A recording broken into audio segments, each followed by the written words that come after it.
श्रोता त्रिविध समाजपुर ग्राम नगर दुहकूल संत सवा अनुपमा अवध सकल सुमंगल मूल।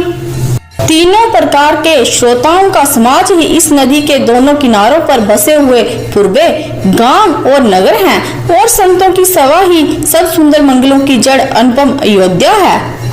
राम भक्ति सुर सरित ही जाई मिली सुकृति सरज सुहाई सानुज राम समर्ज सुपावन मिल्यो महानंदु सोन सुहावन।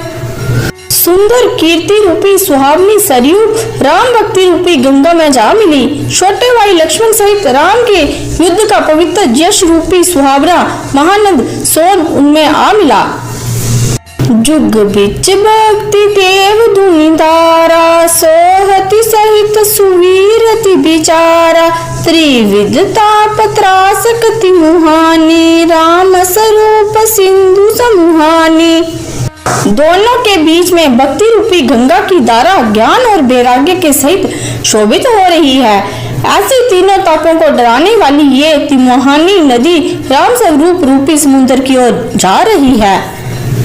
मानस मूल मिली सुर सरीही सुनत सुजन मन पावन करही बिच बिच कथा विचित्र विभागा जनु सरि तीर तीर वन भागा।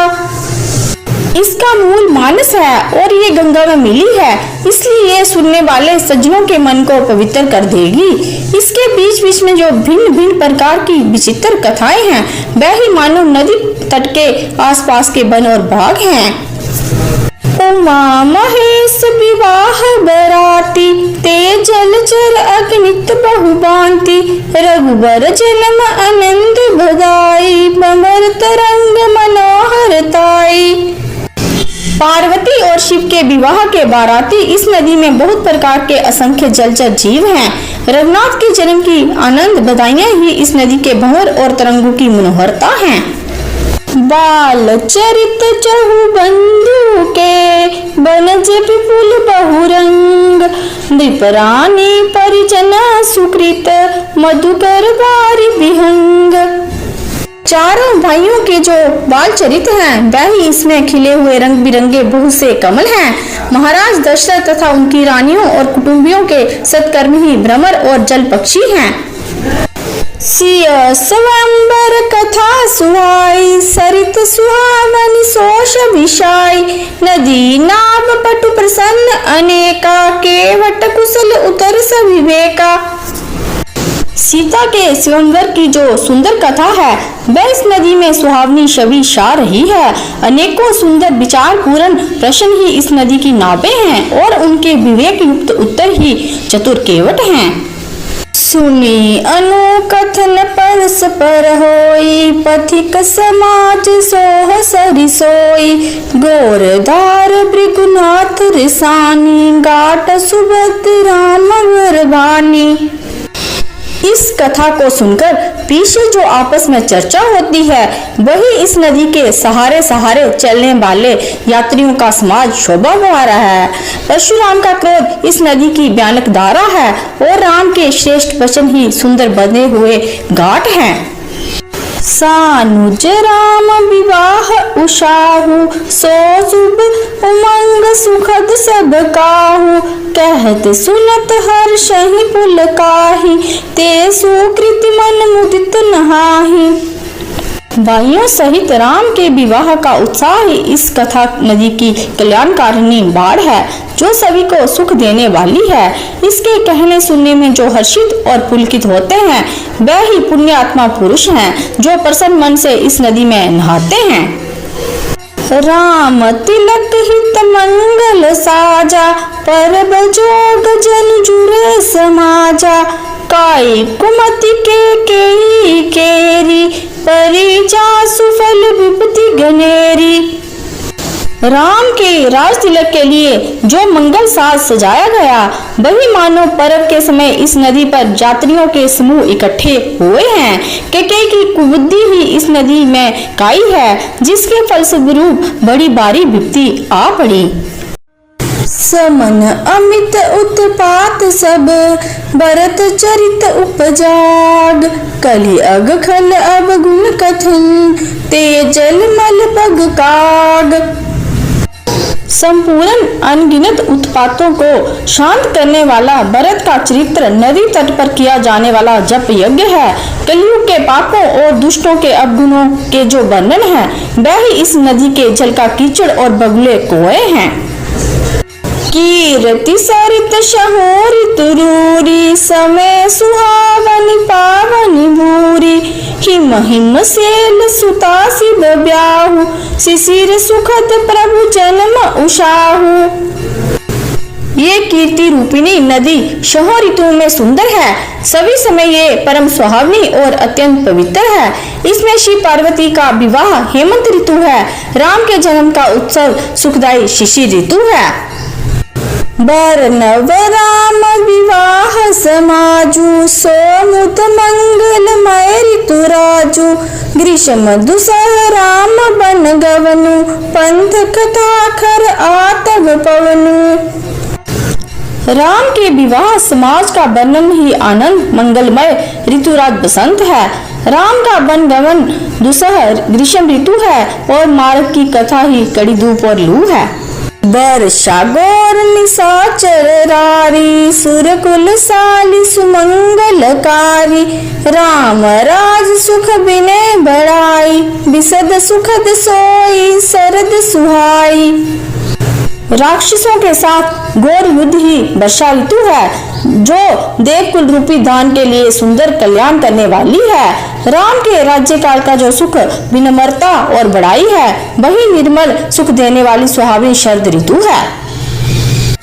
सती शिरोमणि सिय गुण गाथा, सोई गुण अमर अनुपम पाथा। भरत सुबाहु सुशीतलताई, सदा एक रस बरन न जाई। सती शिरोमणि सीता के गुणों की जो कथा है, वही इस जल का निर्मल और अनुपम गुण है। भरत का स्वभाव इस नदी की सुंदर शीतलता है, जो सदा एक सी रहती है और जिसका वर्णन नहीं किया जा सकता। अब लोकनि बोलनि मिलनि, प्रीति परस्पर हास।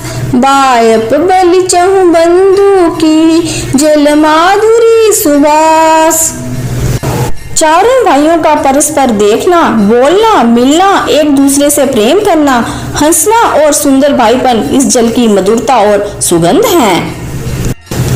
आरती विनय दीनता मोरी, लघुता ललित सुवारी न थोरी। अद्भुत सलील सुनत गुणकारी, आस प्यास मनोमलहारी। मेरा आरत भाव विनय और दीनता इस सुंदर और निर्मल जल का कम हल्कापन नहीं है। ये जल बड़ा ही अनोखा है, जो सुनने से ही गुण करता है और आशा रूपी प्यास को और मन के मैल को दूर कर देता है। राम सुप्रेम ही पोषत पानी, हरत सकल कलि कलुष गलानी। भव श्रम शोषक तोषक तोषा, समन दुरित दुख दरिद दोषा।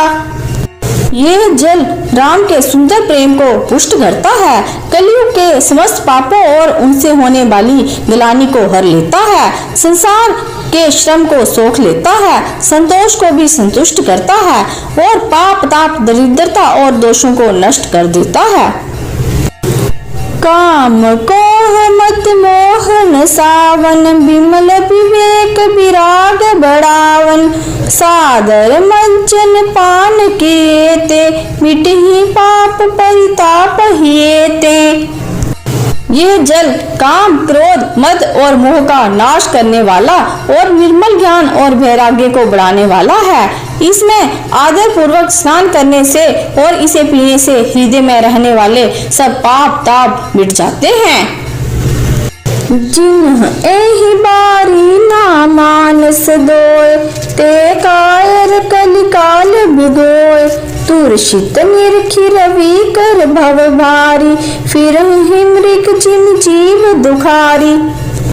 जिन्होंने इस जल से अपने हृदय को नहीं धोया वह कायर कलिकाल के द्वारा ठगे गए। जैसे प्यासा हिरण सूरज की किरणों के रेत पर पड़ने से उत्पन्न हुए जल के भ्रम को वास्तविक जल समझकर पीने को दौड़ता है और जल ना पाकर दुखी होता है, वैसे ही वह जीव भी दुखी होंगे।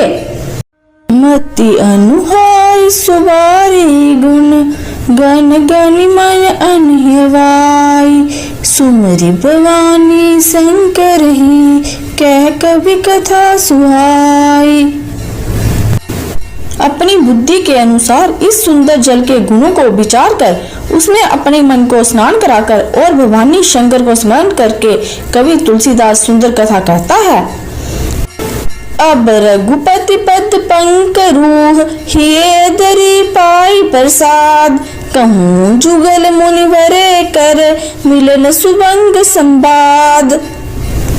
मैं अब रघुनाथ के चरण कमलों को हृदय में धारण कर और उनका प्रसाद पाकर दोनों श्रेष्ठ मुनियों के मिलन का सुंदर संवाद वर्णन करता हूँ। भरद्वाज मुनि बसहि प्रयागा, तिन्हि राम पद अति अनुरागा, तापस समदम दया निदाना, परमारथ पथ परम सुजाना। भरद्वाज मुनि प्रयाग में बसते हैं, उनका राम के चरणों में अत्यंत प्रेम है। वह तपस्वी निगृहित चित्त जितेंद्रिय दया के निदान और परमार्थ के मार्ग में बड़े ही चतुर हैं। माघ मकर गत रवि जब होई, तीर्थ पति ही आब सब कोई, देव दनुज की नर नर श्रेणी, सादर मंजी सकल त्रिवेणी। माघ में जब सूर्य मकर राशि पर जाते हैं तब सब लोग तीर्थराज प्रयाग को आते हैं। देवता देवते किन्नर और मनुष्यों के समूह सब आदर पूर्वक त्रिवेणी में स्नान करते हैं। पूजहि माधव पद जल जाता, परसि अखे बटु हर्ष ही गाता, भरद्वाज आश्रम अति पावन, परम रम्य मुनिवर मन भावन। भैनी माधव के चरण कमलों को पूजते हैं और अक्षय वट का स्पर्श कर उनके शरीर पुलकित होते हैं। भरद्वाज का आश्रम बहुत ही पवित्र, परम रमणीय और श्रेष्ठ मुनियों के मन को भाने वाला है। तहाँ होई मुनि ऋषि समाजा, जाहि जे मंजन तीर्थ राजा, मंजिहि प्रात समेत उषाहा, कहीं परस्परि हरि गुण गाहा।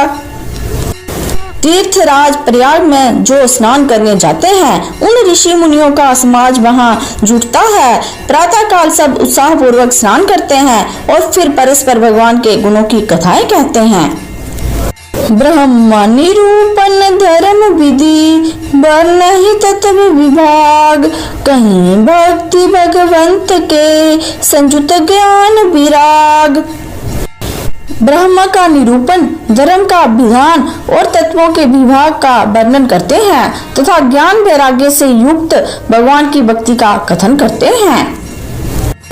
एहि प्रकार भरी माघ नहाहि, पुनि सब निज निज आश्रम जाहि, प्रति संवत अति होई आनंदा, मकर मजी कब नहीं मुनि वृंदा।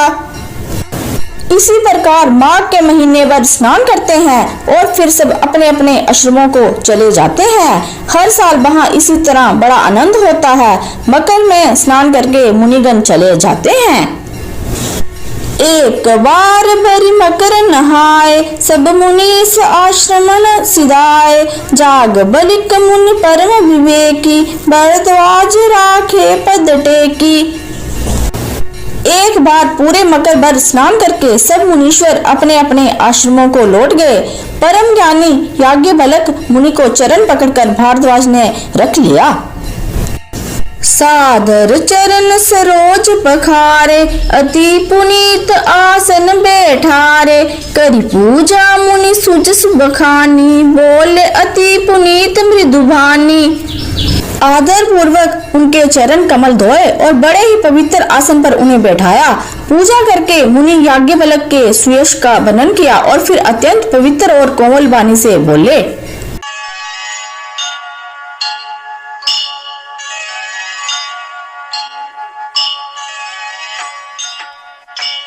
जिथे